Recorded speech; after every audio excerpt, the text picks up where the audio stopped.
Muy buenos días, hermanos. Gracias a Dios y gracias a sus oraciones ya me encuentro mejor. Muchas gracias por el cuidado y la preocupación de ustedes. Muchos se acercan a decirme que han estado orando, a decirme que le puedo llevar al púlpito para que esté mejor de la garganta. Y todo eso realmente da mucho ánimo, ver el amor de Cristo en el cuerpo de Cristo. Vamos a hablar esta mañana del legado puritano y la familia y el matrimonio. Anoche hablábamos de el legado puritano y la exégesis y la preparación académica. Y algo que espero haya quedado claro en sus mentes es que la preocupación de los puritanos era tener un entendimiento correcto de las Sagradas Escrituras. Por eso eran cuidadosos en la exégesis, en el análisis de los textos, pero eso lo hacían con un propósito, es decir, la exégesis no era la meta, sino más bien que a través de ese entendimiento correcto de la palabra, todos los ámbitos de la vida fueran puestos bajo Cristo para la gloria de Dios. Bajo esa convicción, por supuesto, los puritanos examinaron todo lo que la Biblia decía acerca de la familia,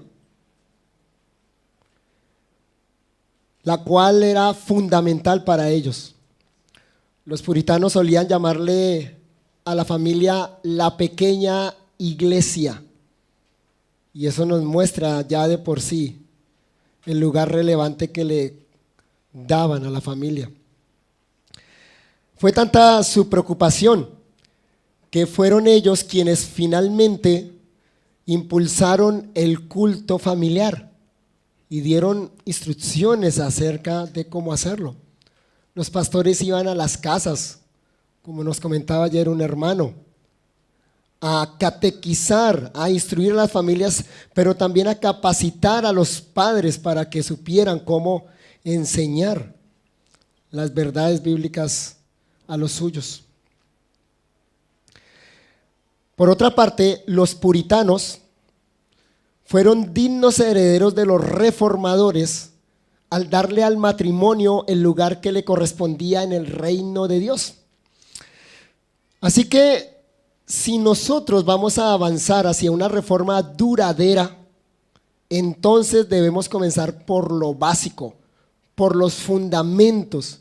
Y esto, por supuesto, implica la reforma de la familia y del matrimonio.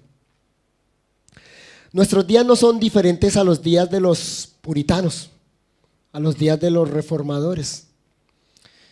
Y me refiero a la maldad prevaleciente. Hoy, más que nunca, la destrucción de la familia y el matrimonio está en la mira del mundo y de Satanás. Expresiones como familia disfuncional o familia monoparental se han vuelto tan comunes, no solo en la sociedad, sino dentro de la iglesia, al punto que las aceptamos sin siquiera alarmarnos, sin siquiera sorprendernos de que esos términos, esas expresiones estén al interior de la iglesia. Ahora bien, es cierto que en esta primera generación, como podríamos llamarle, de la reforma en Latinoamérica, las iglesias van a estar recibiendo muchas personas en ese tipo de condiciones. También debemos trabajar arduamente para que esa situación desaparezca. Y la forma de hacerlo eficazmente es transmitiendo lo que la Biblia enseña con respecto al matrimonio y a la familia. Pero sobre todo, y quiero enfatizar esto, es modelando estas verdades con nuestras propias vidas Es decir, teniendo familias bíblicas, matrimonios bíblicos dentro de nuestras iglesias. Si nos comprometemos con la visión bíblica en nuestra práctica cotidiana, entonces produciremos nuevas generaciones que glorificarán a Dios con sus vidas. Y es aquí precisamente donde el ejemplo de los puritanos es tan poderoso, porque no solo nos legaron una teología bíblica a la familia y el matrimonio, sino que lo modelaron con sus vidas. Tenemos en ellos la teología, pero la práctica vivenciada. Vamos a considerar este tema primero mirando a los reformadores. Quiero hablar de los reformadores y el matrimonio. ¿Por qué razón? Bueno, porque recordemos que en el contexto en el que se dio la reforma del siglo XVI, el matrimonio estaba prohibido para el clero. De hecho, los reformadores fueron acusados de ser hombres lujuriosos porque tomaron para sí una esposa. Sin embargo, de sus biografías y autobiografías, sabemos que fueron hombres de hogar, sumamente afectuosos y cuidadores de la familia.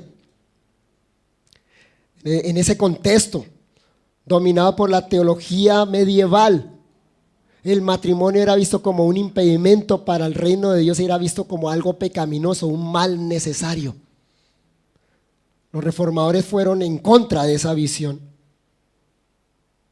escudriñando las escrituras, viendo lo que decía acerca del matrimonio y comprometiéndose ellos mismos con matrimonios que representaban fielmente la unión de Cristo y la iglesia. Es muy conocido el caso de Lutero con su amada Katy, o como él le decía, la señora Katy. Así le llamaba Lutero a su esposa Catalina von Bora. Y el tierno afecto que le profesaba es célebre. Sí, ese Lutero, rudo, fuerte, alemán, que escribió las 95 tesis e incendió la iglesia en el siglo XVI, era totalmente tierno con la señora Katy. Con ella tuvo 3 hijos. Y ella definitivamente fue la mano derecha de Lutero. Al respecto comentan los historiadores. Catalina adquirió inmediatamente la tarea de administrar y de manejar las tenencias extensas del monasterio, de la crianza y de la venta del ganado y del funcionamiento de la cervecería, para mantener a su familia y a los estudiantes y visitantes que buscaban audiencias con Lutero. En tiempos de enfermedades muy extendidas, Catalina utilizaba el monasterio como hospital, cuidando a los enfermos junto a las enfermeras. Durante su matrimonio con Lutero, tuvieron 6 hijos, de los cuales las dos primeras hijas murieron. No gozaban de gran bienestar económico, sino de lo poco que cobraba Lutero y del alquiler del alojamiento que ofrecían a los caminantes y peregrinos. Lutero, dice un historiador, estaba enamorado de su esposa tal y como lo demuestran en sus cartas. Catalina von Bora, además de trabajar, cuidar, educar, encontraba tiempo para leer la Biblia. Asimismo, podemos destacar de su vida que encontró tiempo para leerla, entenderla y meditarla en su corazón. El matrimonio de Lutero y Catalina von Bora duró 20 años hasta que Lutero falleció. Dice otro historiador, Catalina y Martín tuvieron 6 hijos: Johannes, Elizabeth, que murió con 8 meses, Magdalena, Martín hijo, Paul y Margaret. Y además los Lutero criaron a 4 hijos huérfanos y a Fabián, sobrino de Catalina. Ese es el caso de Lutero. Pero es más conocido el caso de Calvino y su relación con su amada Idelette. Joel Vicky nos suministra un excelente relato de lo que significó para el reformador de Ginebra la muerte de su esposa. La salud de Idelette empeoró constantemente durante sus 9 años con Calvino. Ella sufrió de fiebre durante los últimos 3 años de vida. En marzo de 1549 ya se encontraba en cama. Durante este periodo, Calvino sufría la persecución de poderosos enemigos en Ginebra, sin saber que ellos serían derrotados 6 años después. En aquel momento parecía que todo en su vida se estaba derrumbando. La ciudad aparentaba rechazarlo, sus reformas estaban fallando y su preciosa esposa estaba muriendo. Aún así, frente a todo eso, Dios sostuvo a su siervo. Sigue diciendo Joel Beeke, la mayor de las preocupaciones terrenales de Idelette eran sus hijos, por supuesto. Calvino prometió tratarlos como si fueran suyos, a lo que ella respondió: ya se los entregué a nuestro Dios, pero sé muy bien que tú no abandonarás a los que le confié al Señor.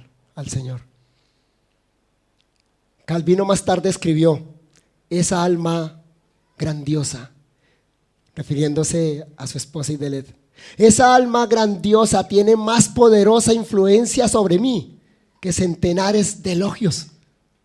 ¿Qué palabras? Insisto en algo, estas palabras hay que leerlas en el contexto del siglo XVI, en el contexto del que ellos salieron, donde el matrimonio era visto como un impedimento y como algo pecaminoso, un mal necesario.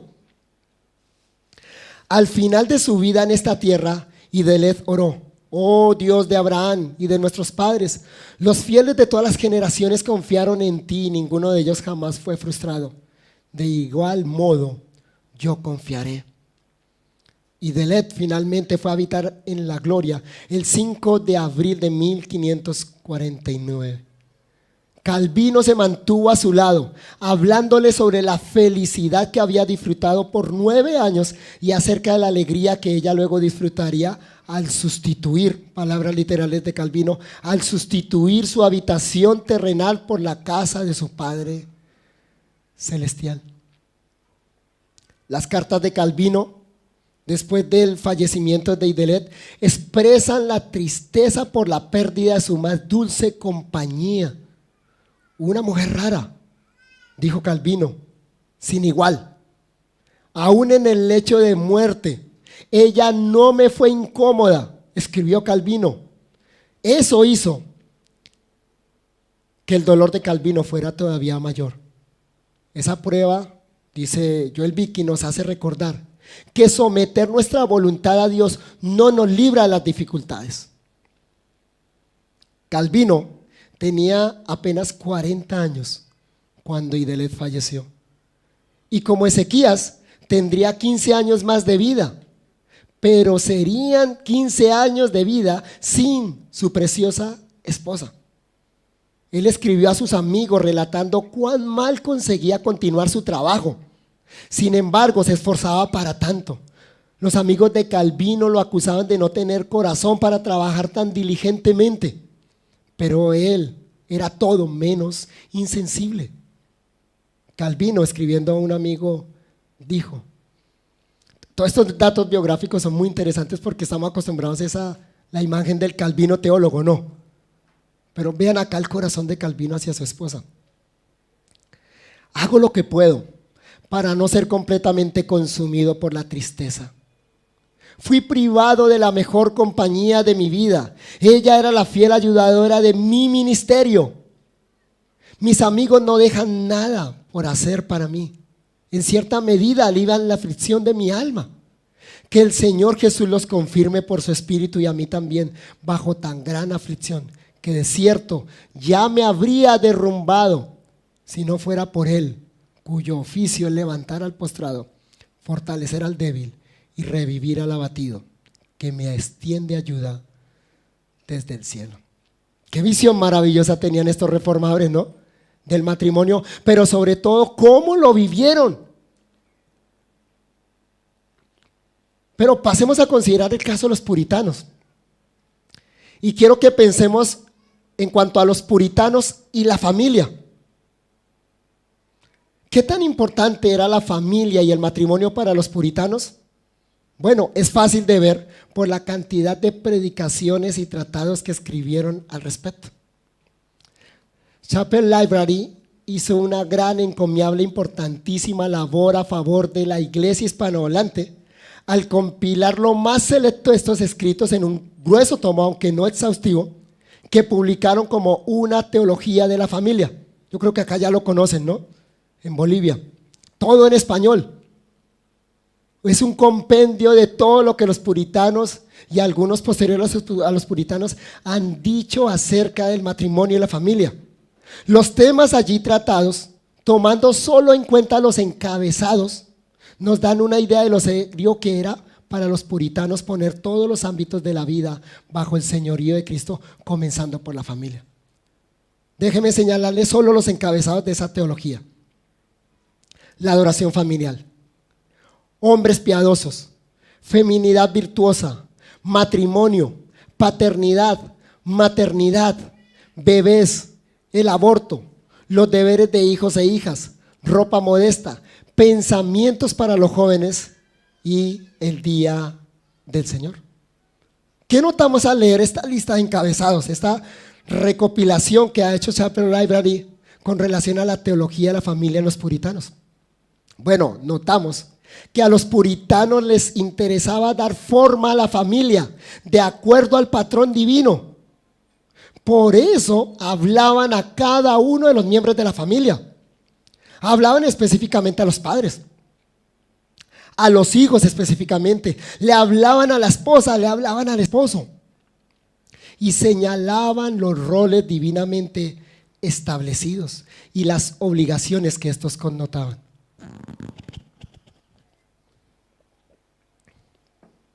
Pero además notamos que le daban un lugar especial a la adoración doméstica, o sea, a la adoración al interior de la casa. Y esa adoración en la casa, de acuerdo a lo que pensaban los puritanos, era la que preparaba el corazón para una participación significativa en el día del Señor junto con toda la iglesia. En días cuando la impiedad abundaba, incluso dentro de la iglesia de Inglaterra. Más adelante voy a dar una cita en la carta al lector juicioso e imparcial de la Confesión Bautista que demuestra eso. En ese contexto los puritanos insistieron en una masculinidad protectora y proveedora y en una feminidad virtuosa y presentaron el matrimonio de una manera totalmente cristocéntrica. Notemos, por ejemplo, cómo comienza su exposición sobre el matrimonio y los deberes del esposo y la esposa Richard Steele comentando Efesios 5:33, que dice: por lo demás, cada uno de vosotros ame también a su esposa, a su mujer, como a sí mismo, y la mujer respete a su marido. La introducción, porque es todo un sermón, la introducción de Steele es así: el matrimonio es el fundamento de toda sociedad. Por lo tanto, este tema es muy importante. Explicarles a ustedes los deberes conyugales es mucho más fácil que convencerlos de cumplirlos en la práctica. Ajusten su voluntad a las Escrituras, no viceversa. Hagan suyo Efesios 5:33. Y pasa a describir, digamos, como le llamaríamos hoy en día, el bosquejo de su sermón. Primero, la conexión. Por lo demás, comienza diciendo el texto, es una transición de la realidad de la relación de Cristo con la iglesia. Significa que, a pesar de ser un ideal inalcanzable, deben tratar de alcanzarlo, o que, por ser un noble ejemplo, deben imitarlo en su relación con su cónyuge. Este es el punto cristocéntrico. Segundo, la directiva. La obligación universal. Cada uno de vosotros, no importa lo bueno que sean ustedes o lo malo que sean sus cónyuges, todos los maridos tienen derecho al respeto de sus esposas, sean ellos sabios o necios, inteligentes o lentos, habilidosos o torpes. Todas las esposas tienen derecho al amor de sus esposos, sean hermosas o feas, ricas o pobres, sumisas o rebeldes. B, la aplicación particular. Cada uno, cada esposo, cada esposa debe aplicar esto a su propio caso en particular. Pasa al tercer punto, Steele. Resumen de los deberes. El deber de cada esposo. amar a su esposa. Este no es el único deber, pero incluye a todos los demás. Debe amarla como a sí mismo. Esto es como la regla de oro. ¿Y por qué ha de amarla? Porque ambos son en realidad uno. Amarla dará como resultado bendiciones para él. B, el deber de cada esposa. Temer, en griego, o reverenciar o respetar a su marido por su persona y por su posición. Esto incluye necesariamente amor, porque si ella lo ama, tratará de agradarle y evitará ofenderlo. ¿Cómo les parece? Esa es la introducción al sermón. Exegéticamente preciso, profundo, demuestra un análisis serio del pasaje, pero totalmente práctico y cristocéntrico. Al comienzo de una teología de la familia, los editores traen a la mente del lector esta contundente cita de Richard Baxter: si descuidamos esto, arruinamos todo. ¿Qué podemos lograr nosotros? Hablando Baxter como pastor, ¿qué podemos lograr nosotros para reformar una congregación si todo el trabajo tenemos que hacerlo solos? ¿Y las cabezas de familia no cumplen las obligaciones que les corresponden? Si la obra del ministro comienza a dar algún bien en alguna alma de una familia, el hecho de que dicha familia sea indiferente, mundana, ignore, lo apagará o dificultará en gran manera. En cambio, si podemos conseguir que los que gobiernan a su familia cumplan su parte, haciéndose cargo de la obra donde nosotros la dejamos y prestan su ayuda, cuánto bien puede resultar, como lo he mostrado más explícitamente en otra parte. Por lo tanto, dice Baxter, les ruego que hagan todo lo que puedan para promover el cumplimiento de esto. Y si anhelan la verdadera reforma, y esto suena muy actual hoy en día, si anhelan la verdadera reforma y el bienestar de sus parroquias, comiencen ¿por dónde? Por las familias.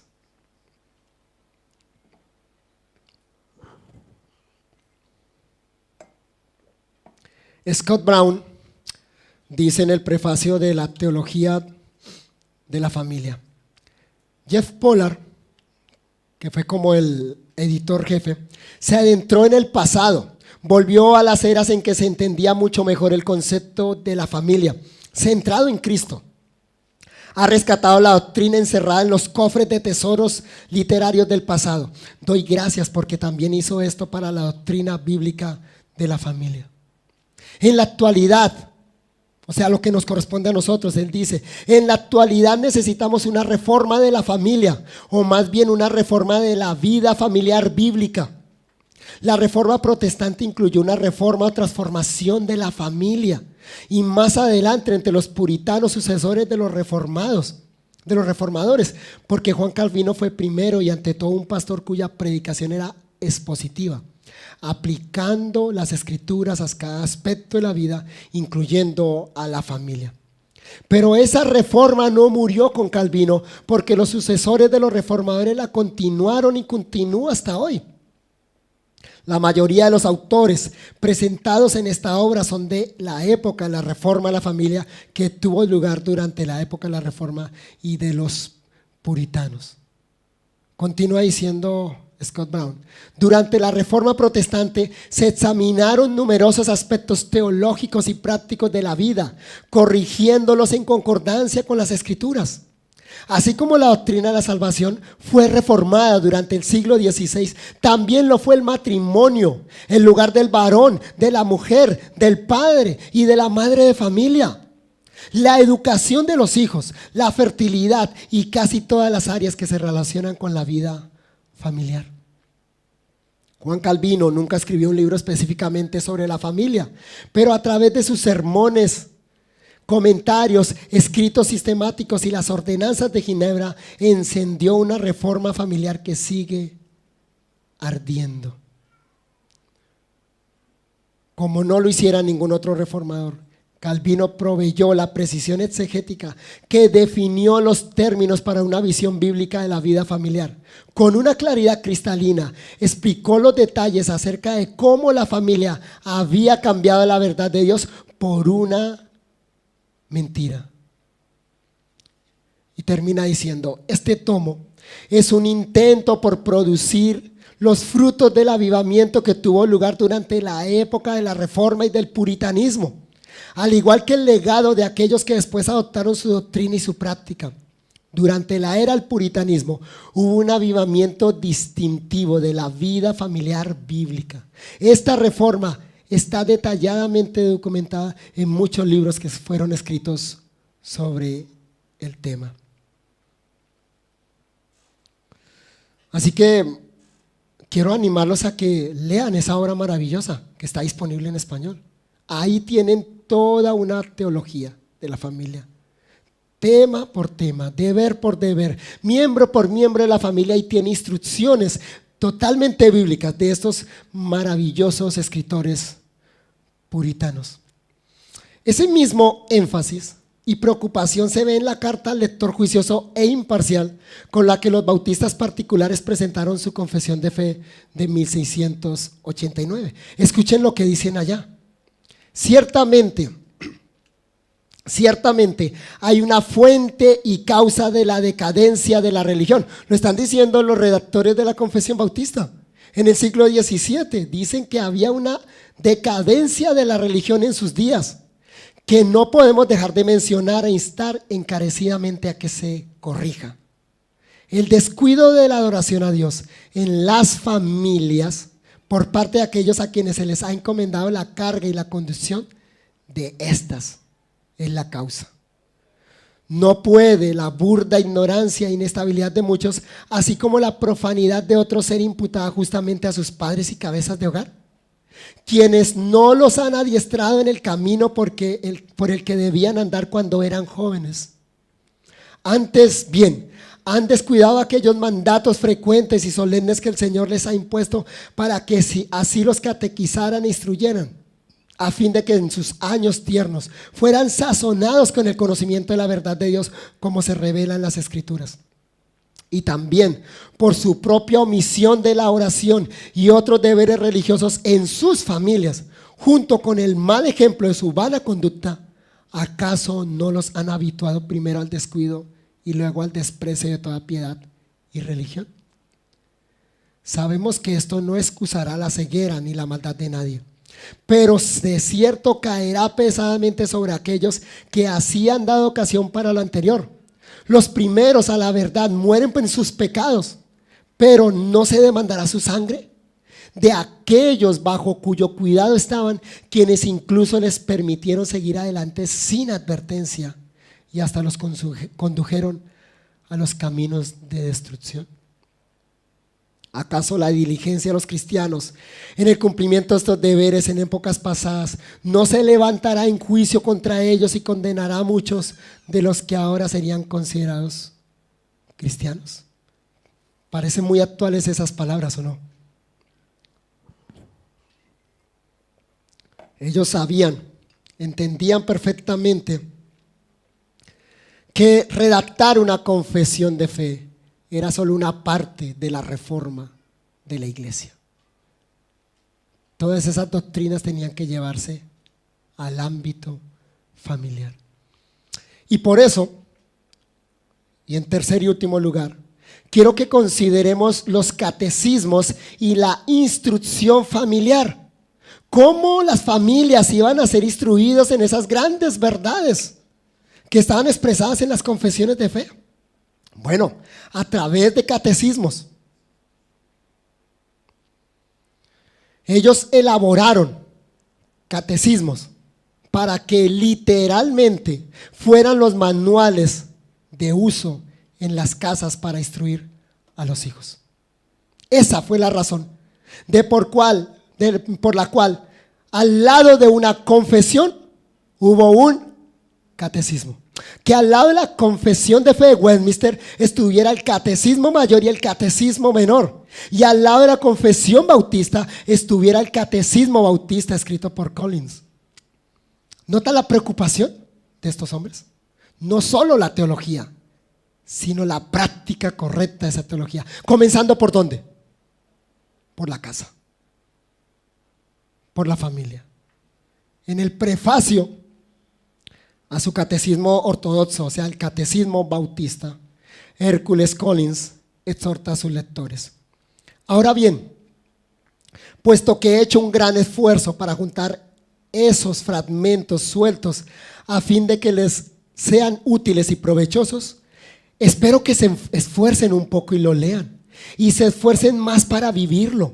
Y también les ruego que lo hagan seria y obedientemente. Léanlo humilde y frecuentemente. Léanlo en oración y meditación. Entonces estoy seguro de que tú, que eres un verdadero cristiano, lo apreciarás cada vez más.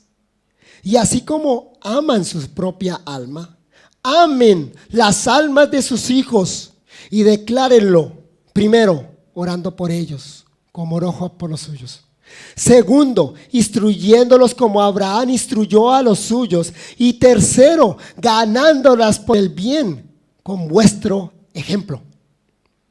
Y para que este libro sea una ventaja para los jóvenes y también para otros, está diseñado a manera de catecismo para que aprendan más fácilmente los principios de la religión cristiana.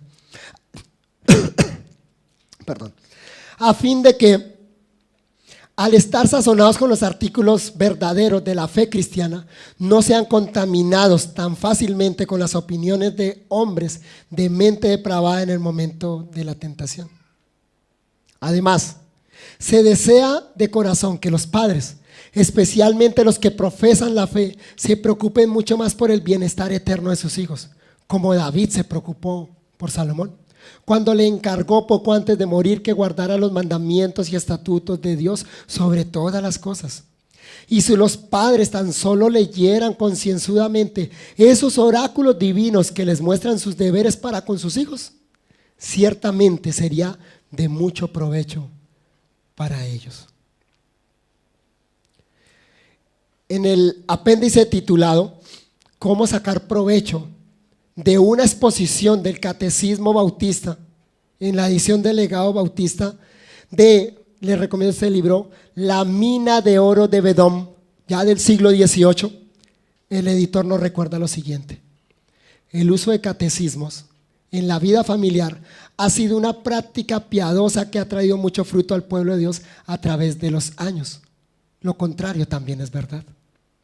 Esta herramienta fue diseñada para que los padres de familia puedan reunir a sus hijos y mientras memorizan la pregunta y la respuesta del catecismo bautista, puedan explicarle lo que significan estas palabras, las verdades que están detrás de ellas y la responsabilidad que conlleva.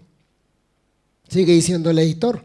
En una de sus clases, el doctor Michael Haykin contaba que Bedón iba a la casa de los miembros de su iglesia, la iglesia bautista en Burton-on-the-Weather, y les enseñaba cómo usar la exposición del catecismo bautista para que ellos pudieran enseñarle a sus hijos. También en una carta circular con fecha de mayo de 1751 de la Asociación de Iglesias de Midland en Inglaterra, la asociación de la que formaba parte la iglesia Bedón, leemos lo siguiente: les recomendamos que catequicen a sus hijos, enseñándoles los principios de la religión cristiana, para lo cual pronto tendrán impresa una exposición bíblica de nuestro catecismo escrita por nuestro hermano Bedón. Les rogamos encarecidamente que provean a sus familias de este libro, cuyo gasto seguramente no les disgustará si aman las almas inmortales de sus queridos hijos y se esfuerzan por su salvación.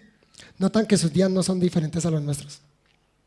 Un padre piensa mucho en comprar un buen libro para instruir a sus hijos, pero no piensa mucho en darle, por ejemplo, una consola de videojuego o un celular. Pasaba lo mismo en esa época, ¿no? Solo por citar un ejemplo práctico, continúa diciendo el editor, de cómo hacerlo, podemos considerar la primera pregunta: ¿quién es el primer y principal ser? Esa es la primera pregunta del catecismo ortodoxo. Y su respuesta: Dios es el primer y principal ser. Esta pregunta y respuesta son muy sencillas de memorizar. Es para niños. Otra vez, pregunta, ¿quién es el primer y principal ser? Respuesta, el niño tiene que responder y memorizar esto. Dios es el primer y principal ser. Mientras los hijos repiten esta verdad, el padre puede guiarlos en la exposición de Benón, enseñándole a sus hijos la demanda maravillosa que esta pregunta tan sencilla hace. La conversación podría ser algo así. Hijos, la Biblia enseña que Dios es el primero de todos los seres. En Isaías 44:6 dice, yo soy el primero. Pero, ¿qué significa que Él sea el primero? Significa que Él es la razón por la que todo existe. Todo viene de Él, de su mano, y todo depende de Él. Él es quien gobierna todo. Pero, ¿saben qué más significa? Recuerden, es un padre hablando a los hijos, ¿no? ¿Qué más significa? Que Él es la causa de todo. Hijos, ¿por qué existe el mundo? Porque Él habló y todo empezó a existir. Hijos, ¿por qué las cosas en el mundo funcionan de la forma en que funcionan? ¿Notan la doctrina de la creación y la providencia acá? Pero en instrucción para los hijos. Dice la respuesta, porque Él estableció todo en la eternidad y todo es como Él lo determinó. Pero mis hijos, permítanme decirles algo muy importante. ¿Saben por qué podemos amar a Dios? Porque Él nos amó primero. Él es el primero en todo. Eso es lo que significa que Dios es el primero de todos los seres. Este padre continuaría en la instrucción de sus hijos así. Mis hijos amados, ¿saben cuál es nuestra responsabilidad al reconocer que Dios es el primero de todos los seres? Que Él debería ser lo primero en nuestros pensamientos. Si Dios es el primero de los seres, lo primero que debemos hacer en el día es pensar en Él. Pero no solo eso, por el hecho de que Dios es el primero de todos los seres, debería también ser el que más amemos en nuestra vida. Si Él es el primero, ¿existe alguna cosa que sea más importante que Él? Mis hijos, aunque ustedes son niños todavía, tienen que saber que cuando reconocemos que Dios es el primero de los seres, tenemos la obligación de entregarle a Él lo mejor de nuestras vidas, vivir para Él. Pero, hijos, ¿recuerdan lo que acabamos de memorizar? Dios no solo es el primero de los seres, sino que hemos dicho que es también el más importante de todos. ¿Saben lo que eso significa? Significa que Él está por encima de todos. La Biblia dice que Él es Rey grande sobre todos los dioses, Salmo 95:3. No existe nada, ni en el cielo, ni en la tierra, que sea más importante que Él. Pero ¿saben qué, mis hijos? No solo que Él es el más importante, sino que por siempre lo será. En nuestra vida hay cosas que son importantes, pero todas ellas lo son por un tiempo. Hoy, la escuela y sus juguetes ocupan un lugar importante en sus vidas, pero cuando crezcan, esas cosas que hoy son importantes serán solo un recuerdo y pasarán a ocupar un lugar de menor importancia. Sin embargo, Dios siempre seguirá siendo lo más importante. Este padre continuaría la instrucción a sus hijos y notan la clase de teología que le está dando a sus hijos. Toda una teología propia ahí, hablada en lenguaje de niño. Mis hijos, antes de poder terminar nuestro tiempo de estudio, quiero decirles una cosa más. Si Dios es el ser más importante, ¿debería Él ser el amor más importante en nuestras vidas? Si Dios es el ser más importante, ¿debería Él ser el amor más importante de nuestras vidas? aunque hoy ustedes piensen que el amor más grande de sus vidas somos nosotros, sus padres, su mamá, su papá, oro al Señor con todo mi corazón para que puedan conocerlo y amarlo, de tal manera que el amor más grande de sus vidas sea el Señor. Su mamá y yo los amamos inmensamente y daríamos nuestra vida por ustedes, pero aún ese amor tan grande que sentimos por ustedes no puede compararse con el amor que Dios les ofrece. Por esa razón es Él quien debe ser el amor más grande de sus vidas. Mis hijos, ¿quién es el primer y principal ser? Por favor, no se olviden estas verdades que hemos aprendido hoy. Cada vez que repitan en alta voz, Dios es el primer y principal ser, recuerden que eso significa que por eso deben amarlo y vivir sus vidas para Él con todo su corazón. Termina diciendo el editor: usa esta exposición para enseñarle a tus hijos la verdad cristiana y para meditar en ella constantemente. Y yo añado, acompañen esto con ejemplo, con sus propias vidas piadosas. Que sus hijos aprendan por la exposición que ustedes les dan de las verdades bíblicas usando catecismos, pero que sobre todo ellos vean que Dios es para volver al ejemplo que damos, el principal, el primer y principal ser, porque ustedes lo viven así, porque Dios es lo más importante en sus vidas, por encima de todo, incluso de sus propios hijos. El impacto que produjeron los puritanos en su generación, en sus propias familias, se debió a su teología, pero a su práctica también. Conclusiones.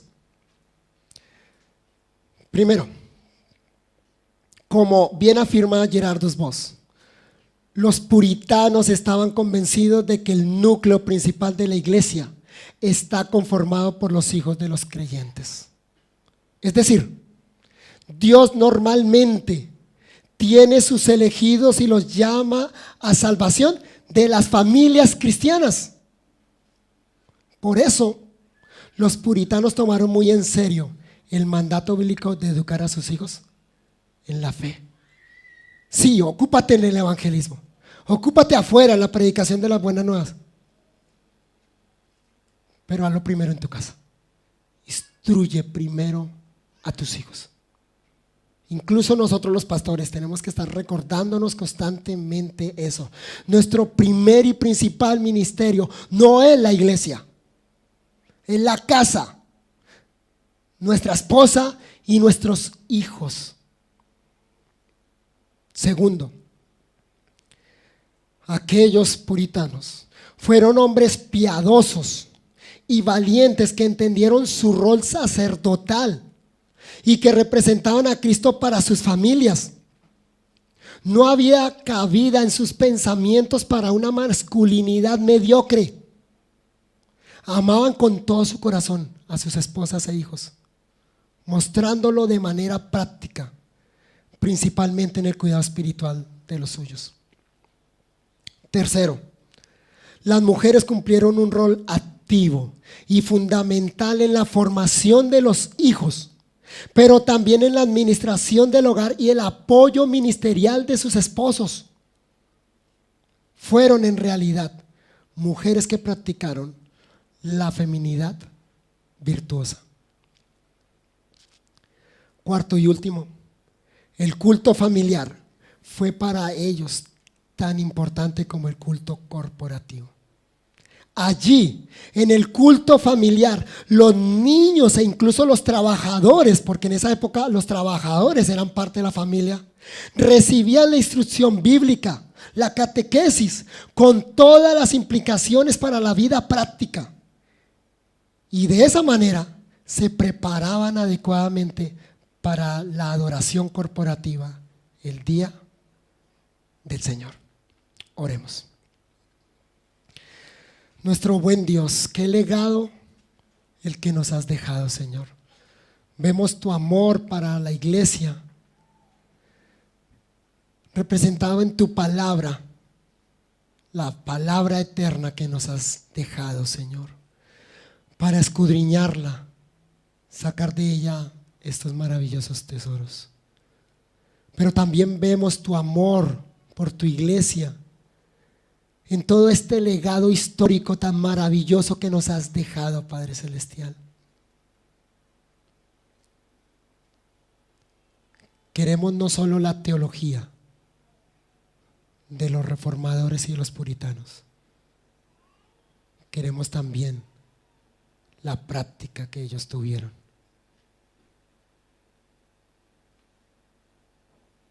Tú los usaste grandemente, Señor, para impactar sus sociedades, naciones enteras,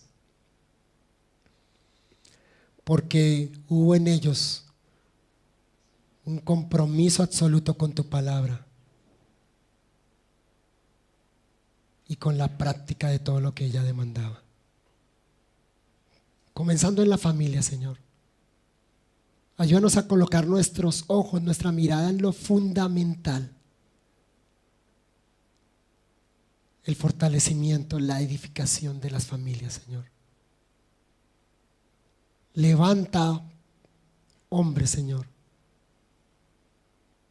que asuman una masculinidad bíblica, que amen a sus familias como Cristo amó a la iglesia. Levanta mujeres virtuosas, Señor, que se comprometan con la visión bíblica del rol de la mujer, tan importante como es, Señor.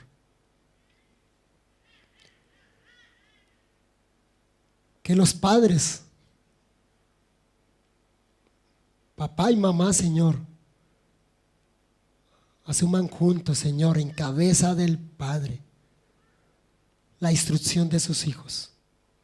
Que entiendan que no es la iglesia la responsable en la instrucción de los hijos, sino los padres. Que asuman esta tarea con dedicación, Señor, por amor a las almas de sus hijos y por amor a ti, Señor. Danos, Señor, una reforma, no solo teológica, sino una reforma del hogar. Te lo rogamos en Jesús. Amén. Gracias, hermanos.